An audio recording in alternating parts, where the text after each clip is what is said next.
இயக்குனர் நீதான் நாளைய இயக்குனர் நாளைய இயக்குனர் நீதான் நாளைய இயக்குனர். நிறைய உங்ககிட்ட இருந்து கேள்வி கேட்கறதுக்காக ஆர்வமா வெயிட் பண்ணிட்டு இருக்காங்க.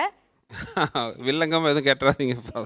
ஸோ நம்ம ஆரம்பிக்கலாமா? கேட்க சொல்லலாமா? Definitely sir. இப்போ நீங்கள் அன்பேசும் படம் எடுத்தீங்களா, லைக் அதுக்கப்புறம் அந்த ஃப்ளேவரில் லைக் அந்த மாதிரி ஒரு ஆர்ட் மூவி அந்த டைப்பில் நீங்கள் எடுக்கவே இல்லையே. நான் அந்த மாதிரி விஷயங்கள் ஏன் நீங்கள் பண்ணலதுக்கப்புறம்? உண்மை சொல்லிட்டா போய் சொல்லிட்டா உங்கள் இஷ்டம் சார். அப்போ உண்மையே சொல்லிடுறேன். ஏன்னா பொய் சொல்ல வேண்டிய நெசசிட்டி இப்போ இல்லைன்னு நினைக்கிறேன். அன்பே சிவம் பண்ணதுனால எனக்கு வந்த ஆதாயங்களை விட இழப்புகள் அதிகம். ஒரு ஆசைப்பட்டு ரொம்ப ரசித்து சந்தோஷமாக பண்ண ஒரு படத்தால் கிட்டத்தட்ட ஒரு வருஷம் நான் வீட்டில் உட்காண்ட்ருந்தேங்கிறது தான் ஒரு உண்மையான ஃபேக்ட். இப்போ படம் இப்போ என்ன எங்கே பார்த்தாலும் இந்தியாவிலே ஆகட்டும் அப்ராட்லேயே ஆகட்டும் யார் எங்கே பார்த்தாலும் தான் என்கிட்ட சொல்லுவாங்க, ஆஹா அன்பே சிவம் பிரமாதமாக இருக்குது சார், ஏன் அந்த மாதிரி படம் எடுக்க மாட்டேங்கிறீங்கன்னு சொல்லும்போது எனக்கு கோபம் தான் வரும், சந்தோஷம் வராது. படம் எடுக்கும்போது நீங்களே எங்கேயா போயிருந்தீங்கன்னு கேட்க தோணும். எல்லோரும் உட்காந்து இப்போ டிவிடிலையும் நெட்லையும் பார்த்துட்டு படத்தை நல்லா இருக்குன்னு சொல்கிறாங்க. அந்த மாதிரி படங்கள் வந்த பொழுது அதுக்கான ஆதரவை வந்து ஒரு ஆடியன்ஸ்லாம் கொடுத்துருந்தாங்கன்னா மறுபடியும் அந்த மாதிரி படம் பண்ணுறதுக்கான எனக்கு ஒரு சந்தோஷம் ஆர்வம்லாம் வந்திருக்கும். அப்படி இல்லாமல் எனக்கு ரொம்ப காயவதம் பட்டேன் நான் அந்த படத்தை பொறுத்தவரை. ஆனாலும் நல்ல விஷயங்களுக்கு அது படத்துலேயே வரும். நல்ல விஷயங்களுக்கு என்றைக்காச்சும் ஒரு நாள் அது ஒரு அதனால் ஒரு ஆதாயம் இருக்குன்னு சொல்லுவாங்க. என்னன்னைக்கும் வந்து என்னோடய பேர் சொல்கிற படமும் அன்பே சிவம் இருக்குது. Thank you sir. Thank you sir. Okay sir, என்கிட்ட ஒரு கேள்வி இருக்கு. நீங்கள் வந்து ஃபர்ஸ்ட் டைரக்டராக தானே வந்தீங்க, எப்படி திடீர்னு ஆக்டர் ஆகணும்னு உங்களுக்கு ஆசை வந்தது?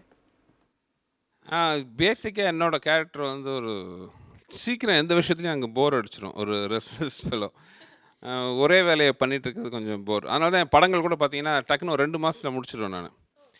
என் படங்கள் அதே மாதிரி ரீமேக் கேட்ட போது கூட நான் எதுவும் பண்ணதில்லை. ஏன்னா பண்ணதே திரும்பி பண்ணுறது போகிறேன். ஒரு 2005 வாக்கில் வந்து கொஞ்சம் டைரக்ஷன் ஒரு ஸ்டேல் ஆச்சு எனக்கு. 95ல் என்னோட முதல் படம் வந்துச்சு. அந்த 2005க்குள்ளே இதுலேயே ஒரு 24 படம் பண்ணிட்டேன் நான். ஸோ சின்ன பிரேக் எடுக்கணும்னு ஆசைப்பட்டு தான் ஒரு ப்ரொடியூசராக இருக்கலாம் கொஞ்சம் நாளைக்குன்னு இது பண்ணேன். அப்போ அந்த படத்தில் எதேச்சையாக அது எல்லோரும் சொல்கிற வார்த்தை தான், ஆனால் உண்மை அதுதான்.